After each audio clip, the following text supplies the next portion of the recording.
Hi there, I'm Amelie, and today I want to talk about the difference in your aura when you are an empath. And I think this is so fascinating. Have you ever had a conversation where the other person later said, "Oh, I really feel a lot better now," and you think, "Oh, I am exhausted." Or someone had a heartbreak and you literally felt the pain in your own heart? If that sounds familiar, then it could very well be that you are an empath, and this has everything to do with your aura. So, your aura, your energy field, acts differently. It is different when you are born as an empath.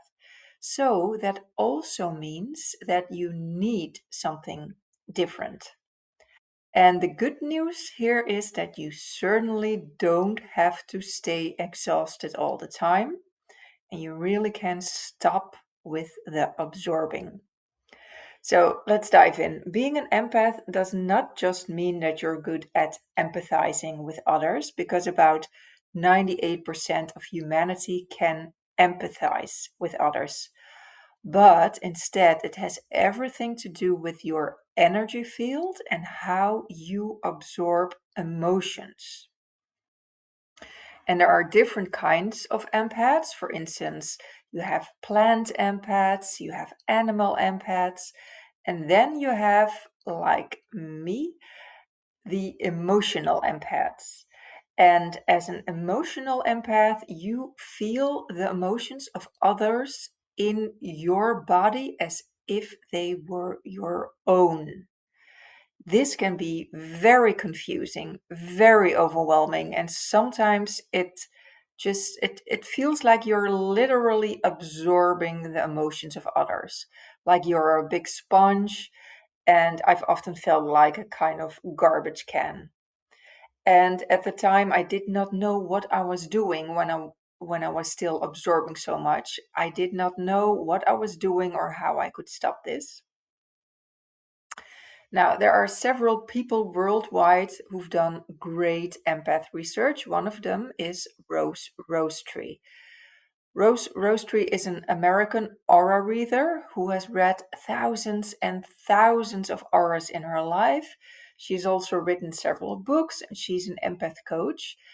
And what really is fascinating, what she discovered from reading all of these thousands of auras, she discovered that the auras of empaths are different and they work differently. So, when you're an empath, your aura can expand very easily, it can connect very easily, and it can absorb information. And as a baby, when you were a baby, that difference was already visible in your aura. Not visible for most people, of course, but the very well trained aura readers can see it when you are born as an empath. And of course, this doesn't make you a victim. It also doesn't make you more special than other people. It's just something that makes you different. But everybody has their own different skills. But that does mean you need some different tools, right? So, as an empath, you've been given a certain talent, and this talent allows you to feel and to understand other people on a very deep level. So, as an empath, you can do something subtle with your aura when you're around others. You kind of embrace them on an energetic level. But when you do this, you also pick up all sorts of things like pain, emotions, or energy. And then this can leave you feeling drained because oftentimes we use our talent unconsciously and then we absorb way too much from other people. And yeah, the consequence of this is that you can end up completely out of balance. This doesn't have to happen anymore if you start training the right skills. And one important thing to keep your energy is to keep your energy close to yourself, like your energy, your attention, your consciousness. It's important to keep that close to yourself within your own field.